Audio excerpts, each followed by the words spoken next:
What's up everyone, and thank you for stopping by the channel. Today's project is this Poland chainsaw, and the problem is that it won't start. Let's take a good look at it, find out what's wrong with it, and hopefully we can fix it.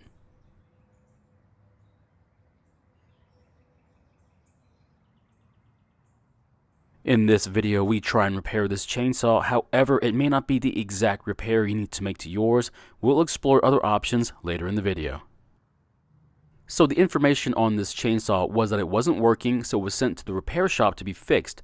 Now I'm not sure what happened after the saw was fixed, such as how long ago that was or how many times it was used afterwards, but at this moment it won't start. It also has a major fuel leak. There's a good chance that some time had passed since the repair, and asking for a second look from the shop was probably out of the question. Now even though we have a fair amount of information about the saw, we're going to start with the basics and work our way from there. The first thing I want to do is slowly pull on the rope a few times and feel if the engine is fighting back. What we're checking for is that the engine still has compression, and as you can see, it's fighting back very well, so we definitely have plenty of it. However, if it was easy to pull over, then the engine might be too damaged to start. This damage usually happens when someone accidentally puts straight gas in the fuel tank. Now, since there is fuel in the tank, I want to see if there's anything wrong with it. The easiest way is to pour it into a jar and inspect it. Now, while looking in the tank, I can see that the fuel filter looks to be new, as well as the fuel line that's attached to it. That obviously means that someone's replaced these two components, and that we can confirm that it has definitely been serviced at some point. So there wasn't much fuel in the tank, but from what I can see, it seems to have the right color, and I don't see any water at the bottom of the jar either. The next thing I want to do is remove the top cover so we can check that the ignition system is working. Now, while taking the top cover off, the smaller cover for the air filter came off as well, and luckily the air filter was only slightly dirty. But if it was wet with fuel or covered in sawdust, that would be enough to prevent the engine from getting enough air for it to actually start.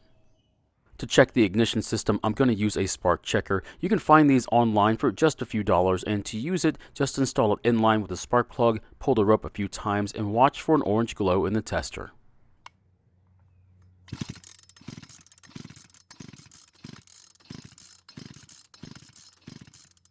So there was an orange glow in the tester, and that means we have a working ignition system. If you didn't see an orange glow, check to make sure that the kill switch is in the on position, and if it was, then your ignition coil might be bad. Next, I'm going to confirm how much compression this engine has by using a compression tester. Now you can find these online for less than $20, and to use it, just install it into the spark plug hole and pull the rope several times while squeezing the trigger. We want to see a reading well over 100 psi, and the higher the better. We do not want to see a reading below 50.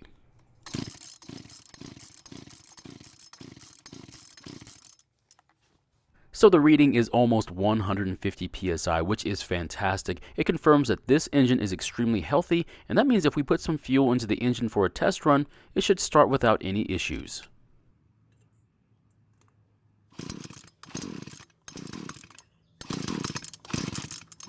So that's not the result I was hoping for. It did try and start, but it would never do more than a stutter, which is not very promising.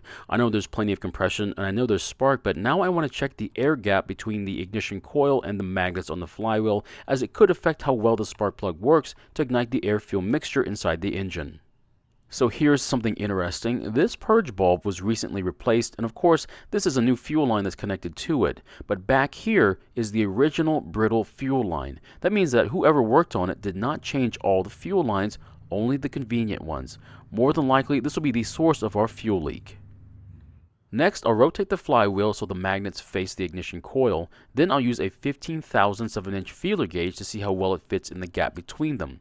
As you can see, it's a bit loose, so that means we need to reset the gap. But instead of using the feeler gauge, I'll use a business card instead.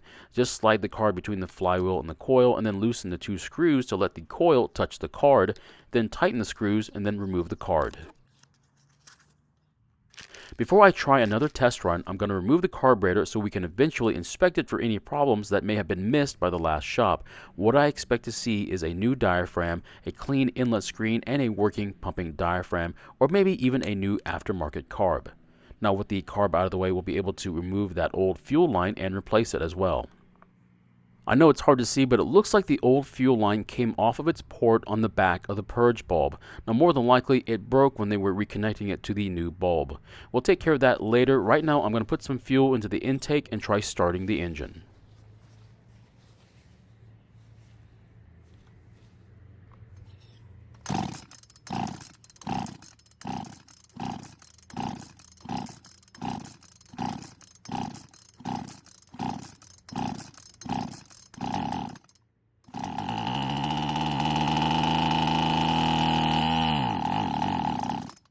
So I may have put a little bit too much fuel into the engine and flooded it, but it did eventually start up, and this time it ran much better than before. The next thing I want to do is remove the recoil assembly so we can replace that original broken fuel line. After taking the line out of the tank, what's left in the tank is this plastic splice. It's placed in the line to keep the line from being pulled out of the tank. Now you can see just how bad the line has become over time. Now the fuel line we'll be using is 3/16 of an inch Tygon fuel line.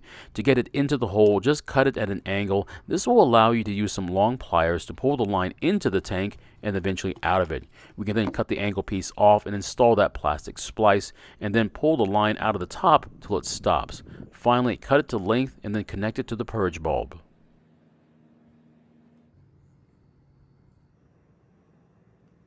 To make filming a little bit easier, I'm going to remove the remaining fuel line. That way we can see the other port. Now the port that the return line connects to is the longer of the two ports. Now after it's connected, I'll then replace the other fuel line. It's now finally time to inspect the carburetor for any issues. Now the Zama logo is still on this carb, so it means it's not been replaced with a cheap aftermarket one. After taking the top of the carb off, we can see the inlet screen, and it's clean of any dirt or debris, which is what we want. The pumping diaphragm's check valves are also flat and parallel with the rest of the diaphragm, so it's in working condition as well. The last thing to check is the metering diaphragm under this plate.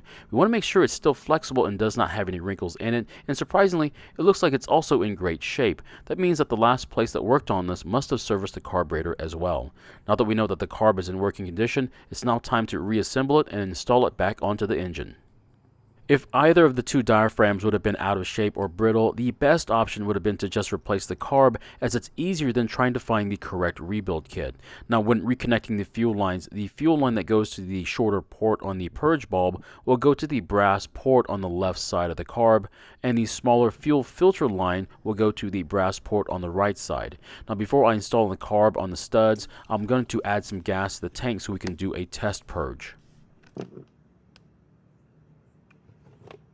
When pressing the purge bulb, the fuel should come up this line and into the carburetor, out of this short line and then into the bulb, and finally into the line we just replaced back to the tank.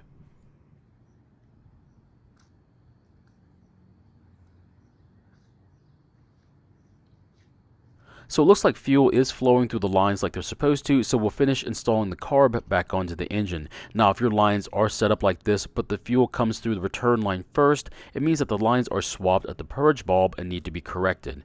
And if fuel never comes out of the line from the carburetor to the purge bulb, there's a good chance that the engine will not get any fuel and it will not start. In this situation, you might as well replace the whole carburetor with an aftermarket one. Another reason why this engine might not be starting is that the key on the flywheel has sheared. This would then change the timing of the spark to happen at the wrong time. So you could have all the fuel and spark and compression you need for this engine to start and run, but if the spark happens at the wrong time, the engine will most likely not start at all. The fix for this would be to replace the flywheel because the key is built into it.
I was quite surprised I had to make so many small adjustments to get this engine running right.